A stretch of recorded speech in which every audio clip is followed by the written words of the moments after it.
Imagine plunging into a world of crushing pressure, bone-chilling cold, and eternal darkness. Welcome to the deep sea, an environment so extreme it feels like another planet. Yet, against all odds, life not only exists here, it thrives in the most bizarre and wonderful ways. How do these creatures do it? What are their secrets to survival in one of Earth's most hostile habitats? Today, we're diving deep to uncover the incredible strategies that make life possible in the abyss. First up, let's talk about the immense pressure.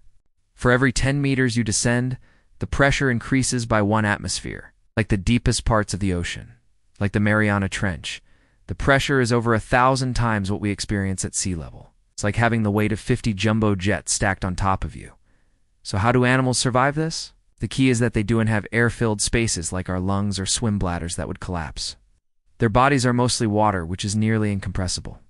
They are essentially built to match the pressure outside, so they don't get crushed. Think of a water balloon. You can squeeze it, but it's hard to crush. Deep sea fish, like the snailfish, have gelatinous bodies and flexible cartilaginous skeletons instead of hard, brittle bones. This allows them to be squishy and resilient, perfectly adapted to their high-pressure home. Next, there's the cold.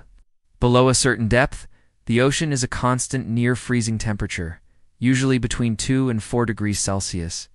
To cope with this, deep-sea creatures have evolved some cool adaptations. Many have very slow metabolisms. They move slowly, grow slowly, and live for a very long time. The Greenland shark, for instance, can live for over 500 years, making it the longest living vertebrate on Earth. This slow pace of life helps conserve energy in a cold, food-scarce environment. Furthermore, their bodies contain special enzymes that function efficiently at low temperatures and high pressures. They even have unique fats and antifreeze compounds in their cell membranes to keep them fluid and prevent freezing. It's like they have their own built-in thermal underwear. Now let's address the most defining feature of the deep sea, the complete and utter darkness. Sunlight can't penetrate these depths, so the world is pitch black. How do you find food, avoid predators, and attract a mate when you can't see? The answer is spectacular. You make your own light. This phenomenon is called bioluminescence, and it's a strategy used by up to 90% of deep-sea creatures. They produce light through chemical reactions in their bodies, creating a mesmerizing underwater light show. Some, like the anglerfish, use a luminous lure dangling in front of their mouths to attract unsuspecting prey right to their doorstep. Others use flashes of light to startle predators, allowing for a quick getaway. It can also be used for communication, with different patterns and colors, signaling to potential mates or rivals. It's like a secret Morse code flashing through the abyss. But what if you don't produce your own light? You adapt your eyes. Many deep-sea animals have enormous eyes to capture every last photon of bioluminescent light. The vampire squid, for example, has the largest eye-to-body ratio of any animal in the world. Its eyes are the size of a dog's, but its body is only about the size of a football. These giant peepers act like super-sensitive light collectors. On the flip side, some creatures living in the absolute deepest, darkest zones have given up on sight altogether. Many are completely blind, relying on other highly developed senses like touch, smell, and the ability to detect faint vibrations and electrical fields in the water to navigate their world. Finding food in the deep sea is a constant challenge. It's a vast, empty space, and meals can be few and far between. This has led to some truly ingenious and sometimes terrifying hunting strategies. The anglerfish we mentioned is a classic example of an ambush predator. It stays perfectly still, conserves energy, and waits for food to come to it. Others are scavengers. When large animals like whales die in the surface waters, their bodies sink to the seafloor, creating what's called a whale fall. This massive banquet can sustain an entire ecosystem of scavengers, like hagfish and giant isopods, for decades. They are the ultimate opportunists. And then you have the hunters with truly fearsome features like the viperfish, with fangs so long they can't even fit inside its own mouth. They have to curve back towards its eyes. These creatures have evolved to make sure that when a meal does come along, it absolutely does not get away. Another huge problem is finding a mate in this vast, dark emptiness. It could be miles to the nearest potential partner. So, how do they do it? Bioluminescence plays a role, creating dazzling courtship displays. But some species have taken it to an extreme. Take the deep-sea anglerfish again. The male is tiny, a fraction of the size of the female. When he finds a female, his life's mission is complete. He bites onto her body and fuses with her, becoming a permanent part of her. His body withers away until he's little more than a pair of testes that provide sperm on demand. It's the ultimate commitment, ensuring the female never has to look for a mate again.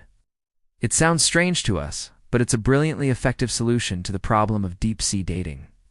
The lack of resources has also driven some truly unique lifestyles. At the very bottom of the ocean, far from any sunlight, we find hydrothermal vents. These are like underwater hot springs, spewing superheated, mineral-rich water from the Earth's crust. You'd think nothing could live here, but they are oases of life. Instead of photosynthesis, the base of this food web is chemosynthesis. Bacteria and other microbes use chemicals like hydrogen sulfide from the vents to create energy. Giant tubeworms, some over 2 meters long, have no mouth or digestive system. Instead, they house these chemosynthetic bacteria within their bodies in a symbiotic relationship. The bacteria produce food for the worm, and the worm provides the bacteria with a safe place to live and access to the chemicals they need. It's a partnership that allows life to flourish in a place we once thought was lifeless. Finally, avoiding becoming someone else's dinner is a top priority. In the darkness, camouflage takes on a new form. Many creatures are transparent, like living glass, making them nearly invisible. Others are deep red or black. Since red light doesn't penetrate into the deep sea, red-colored animals appear black and are effectively hidden. Some squids and shrimp have a trick up their sleeves, or rather in their ink sacs. When threatened, they can release a cloud of bioluminescent goo instead of dark ink.